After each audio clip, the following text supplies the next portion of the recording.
petite soirée montage garde-boue et plaque avant est finie. J'ai remonté tout mon avant de CRF 2022. Et avec une petite patte Galva et tout.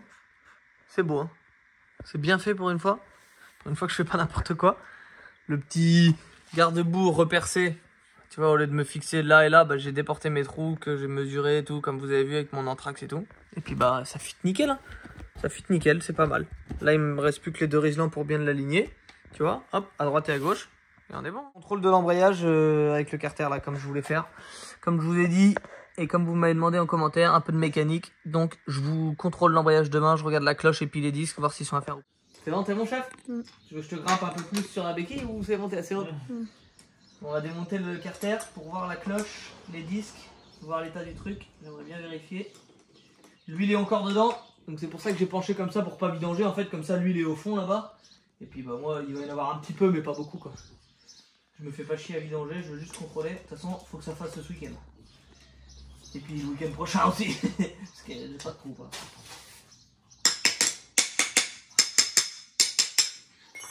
Comme pour ouvrir le pot de cornichon. Pareil, faut taper sur les bords pour que le joint il vienne. Et il va pas venir ce coup.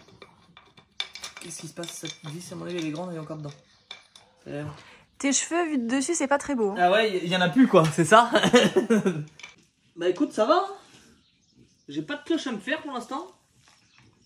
Elle est pas trop... Tu sais comment on voit un embrayage usé du coup? En gros, la cloche, tu vois, les disques, ils tournent dedans. Et ils font, à force, ils font bah, droite-gauche. Et ça... À chaque portée de disque, ça use l'intérieur de la cloche, tu vois ici là. Ouais. Donc ça te fait des petits, ça te marque en fait l'alu, tu vois ce que je veux dire. L'alu s'use, mais là. Voilà, là, devant, là, dans le sens que ça tourne en fait, si tu veux, ça crante exactement. Et du coup, bah, tu vois que ta cloche elle est morte quand ça fait des crans partout et qu'il y a vraiment beaucoup. Il peut y en avoir un petit peu, mais quand il y en a trop, bah, faut changer la cloche. Quoi. Et quand t'as les disques usés, en fait, c'est que les disques, ils tournent sur eux-mêmes, si tu veux.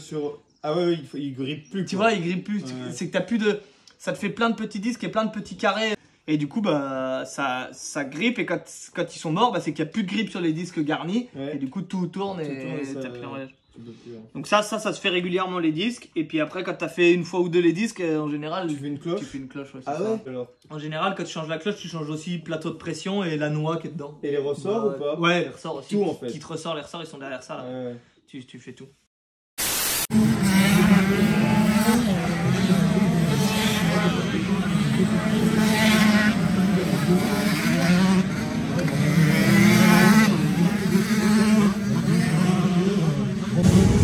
Ah bah cool. Ça va et toi? Ça va. Par contre faut que tu filmes en 0,5 parce que mon objectif 1 il est moitié mangé des fois. Des fois 0,5, des fois... Ah non mais t'es en vidéo? Ouais. C'est bon alors. C'est pour la chaîne? Ouais, c'est pour la chaîne. Dis bonjour aux abonnés. Bonjour les abonnés. Je vous demande de bien follow la page là. Donc voilà. Merci Rémi pour ton travail. Le petit pouce bleu. Le pouce bleu ça fait plaisir. Et partagez surtout. C'est pour la chaîne.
je viens de changer le gicleur. On avait un 1,72 et là j'essaye 1,68 parce que la moto dans les côtes elle est vachement riche. En fait elle prend pas les tours si tu veux. Donc je vais essayer d'appauvrir un peu en essence et un peu en air pour qu'elle monte plus dans les tours, et la bougie était vraiment noire. Donc voilà, c'est ce que je voulais faire depuis un moment et je suis en train de le faire. Parce que je me suis rendu compte que vraiment c'était beaucoup trop rouge. Je viens de nettoyer la cuve, ça s'appelle le... Enfin, ça c'est la cuve, et ça c'est le joint de cuve qui est en bas, et des fois il y a des petites... quand il y a des petites saletés, elles se mettent au fond, tu vois. Donc t'en profites pour bien nettoyer, et tu remontes. Et le gicleur il se trouve dessous, regarde, tu viens, et tu viens le serrer dessous ici, là, le petit truc doré là. Parfait. Faut serrer beaucoup. Non, non, non. Si tu veux le thé, tu le tiens et puis tu fais avec ton doigt, tu fais ça. Ouais, si tu y arrives. Si t'arrives pas, ça va venir. Ah, le doigt assez long. Je vais le serrer si tu veux. Merci chérie.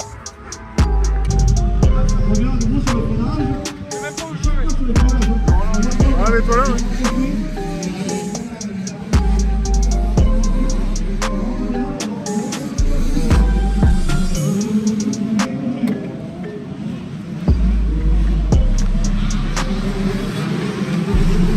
Ça sert à rien, je partirais pas mieux. Je vais mettre ton autre manche. Ah, mais tu l'as mis, tu l'as mis. Ma couille, tu zoomes ou quoi là? Mais non, c'était beau.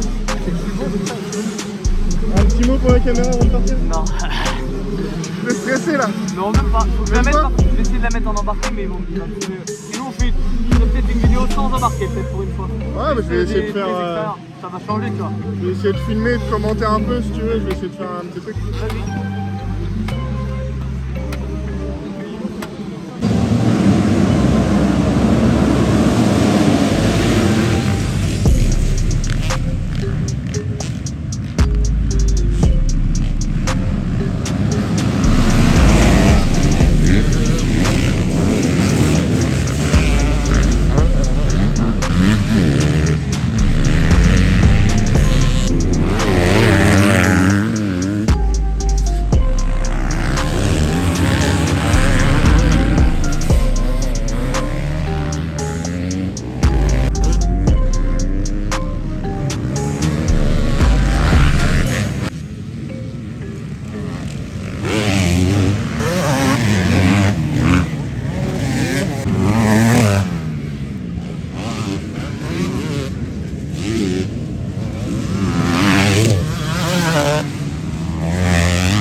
Quatrième, il y a l'autre Nippon qui revient derrière lui. Ça va être chaud là, il reste un tour.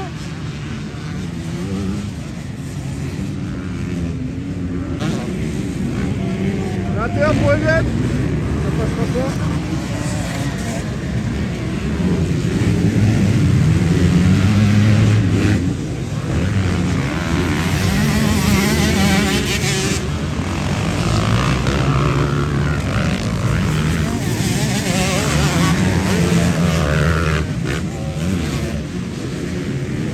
Pour Amy là.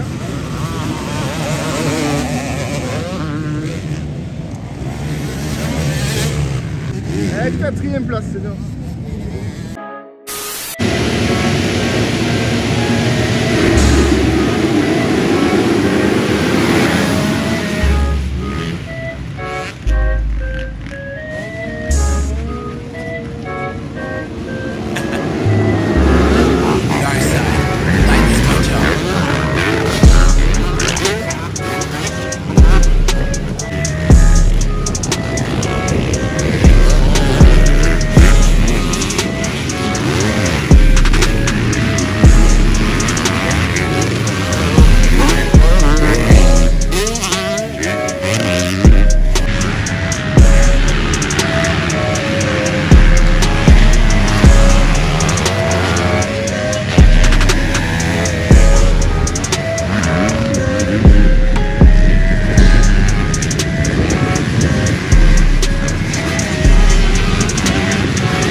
Bon, comme vous avez pu le voir, je vous ai fait une petite vidéo un peu différente avec que des formats extérieurs, pas trop de GoPro. Déjà en UFOLEP, je sais pas trop si on a le droit, etc. Donc en fait, j'avais fait une course UFOLEP l'année dernière où on m'avait embêté avec ça, pour rester poli. Donc voilà, j'ai décidé de faire une petite vidéo. On a décidé de faire une petite vidéo vue de l'extérieur. Et j'avais un pote à moi, Gauthier, que je remercie pour toutes les prises et qui était qui avait le droit d'être en fait au milieu du terrain. Donc c'est pour ça qu'il y a vachement de vues un peu 360 où on voit tous les virages, etc. Et on voit les dépassements. Donc voilà. Je vous ai fait un petit format de vidéo un peu différent. Je vous ai pas mis la troisième manche non plus parce que sinon ça fait une vidéo de 70 minutes, tu vois. Donc voilà, on en reste là. Je vous laisse sur ces quelques petites images où je lave la moto tranquillement. Un lundi de 1er mai, lundi de... Comment ça s'appelle ce lundi là? Je sais pas. Enfin voilà, lundi férié, donc lavage des motos, etc. Et à la prochaine où est-ce qu'on va? À Navarinx, là où je me suis cassé le pied l'année dernière. Donc on se retrouve pour une prochaine vidéo à Navarinx. Allez, ciao, bisous.